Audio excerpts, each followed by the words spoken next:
and welcome to Askimo TV. We're talking today to UK gynecologist and obstetrician Dr. Joseph Aquilina. Hi, Dr. Aquilina, how are you? Good morning. How are you, everyone? Very well, thank you. Dr. Aquilina, today's discussion is going to be about polycystic ovary syndrome and frequently asked questions that people may have about it. So let's start off with, what are polycystic ovaries? Polycystic ovaries is a description of the ovaries, generally on ultrasound, which is the main diagnostic investigation which is used to look at the ovaries. And it describes a specific number of what we, in scientific terms, they're called follicles. And the confusion is from a historical fact, in that polycystic ovaries were described back in 1936 by two American gynecologists, and subsequently, with the introduction of ultrasound in the late 1980s, we have become a bit more specific about what constitutes a polycystic ovary. So when the ovaries are described as polycystic in today's jargon, it means that the ovaries contain at least 12 small follicles in either ovary, in one ovary or both ovaries. And normally, how common are polycystic ovaries, and who's at risk for getting polycystic ovaries? Okay. First of all, just need to distinguish between polycystic ovaries and polycystic ovarian syndrome. Polycystic ovaries is a description on ultrasound. Polycystic ovarian syndrome is a syndrome where polycystic ovaries forms part of a series of symptoms, meaning, and the definition is polycystic ovaries in association with irregular and or infrequent periods, or signs of acne, hirsutism, or what we call in scientific terms hyperandrogenism. That is polycystic ovarian syndrome. Now, in terms of how common, polycystic ovaries themselves, nobody knows exactly how many, but we reckon that if you get 10 women walking down the street, probably about 3 out of 10 women would have polycystic ovaries if you had to do an ultrasound scan. Now, if you have polycystic ovary on scan, it does not necessarily mean you are suffering from polycystic ovarian syndrome if you do not have any of the other symptoms. And we think that about 1 in 7 women do have the syndrome, but 3 out of 10 will have polycystic ovaries. The question is, that nobody knows, is that if somebody detects polycystic ovary on a routine scan, are you going to get polycystic ovarian syndrome? And nobody probably knows the answer for that, because nobody's done the studies when they followed up, a group of women who had polycystic ovaries picked up on a scan, and to see what happened in terms of future symptoms. So we don't know what the answer to that question is. What are some of the signs and symptoms that I may have polycystic ovarian syndrome? Okay. Yeah. The signs would be acne, evidence of excess hirsutism, and for women it would be around the nipple, around the belly button, and around the hair. And occasionally women might have also problems with alopecia, or some degree of hair loss.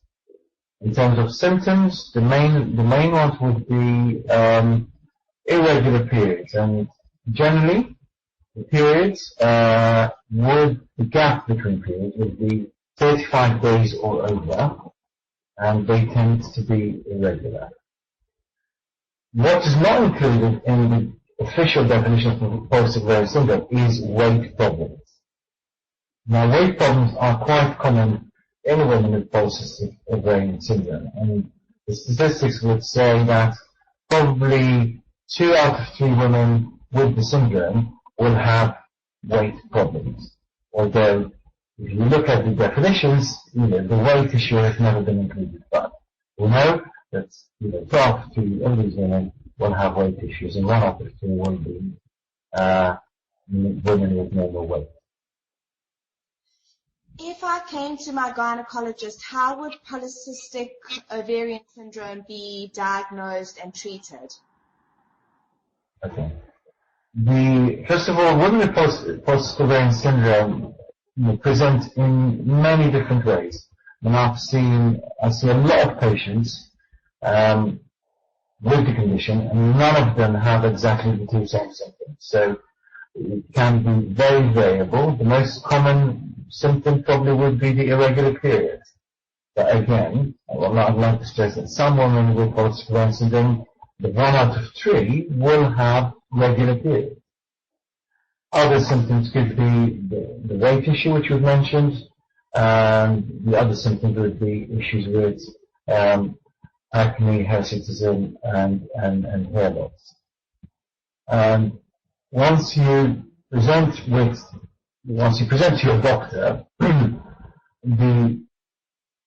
once there's a history which might be suggestive of polycystic ovarian syndrome, then the next step would be to go for an ultrasound scan of the pelvis.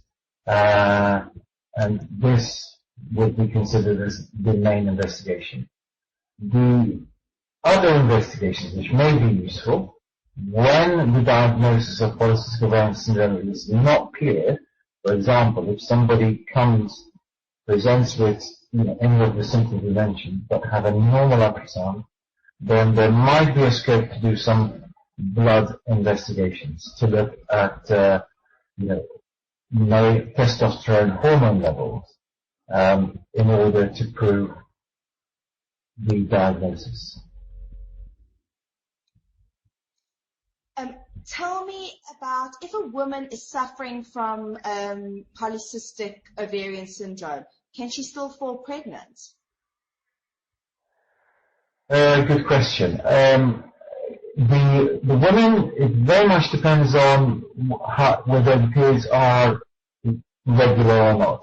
So any woman diagnosed with polycystic ovarian syndrome that has regular periods, then those are the ones which do not have issues with getting pregnant. And we think that probably about 30% of women with polycystic ovarian syndrome have what we call ovulatory PCOS. These are the women who continue to ovulate, and these are the women who do not have any problems to get pregnant. The woman with polycystic ovarian syndrome with irregular or infrequent periods are the ones who will need help.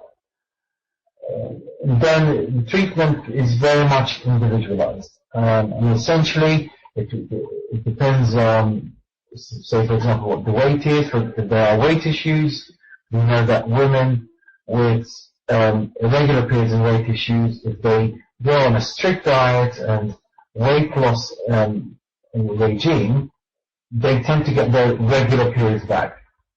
The ones without any weight problems are the difficult ones, and that they don't need to lose weight, and changing the diet is not really would be considered as the first step. I think in these women we would consider the next step, which is treatment to kickstart ovulation by medical therapy. And the most common treatment that is used is a drug called clomiphene, which generally, as a rule of thumb, would 2 out of 3 women who are treated with clomiphene would respond to it. and the drug causes ovulation. And the other one-third group, which are resistant to clomiphene, there are other treatments which are a bit more invasive. One of them is called laparoscopic ovarian drilling, where you have a day case procedure, camera inserted into the belly button, and what you do is you actually put little holes, perforations in each ovary. It's a bit like bursting of blisters on your ovaries. And for some, and this itself tends to kickstart ovulation on its own. The other option, which can be considered in line with ovarian drilling, would be IVF. Both have reasonably good results in that probably about 2 out of 3 women who go through each of these processes will end up with successful pregnancy. The choice will very much depend on local issues or availability, although IVF probably is a bit more labour intensive and would require more visits to the hospital and much more frequent monitoring. Although the laparoscopic ovarian drilling would be a one-off procedure and would not require repeated hospital visits. Thank you, Dr. Aquilina. Thank you so much for talking to me today. Thank you for your time.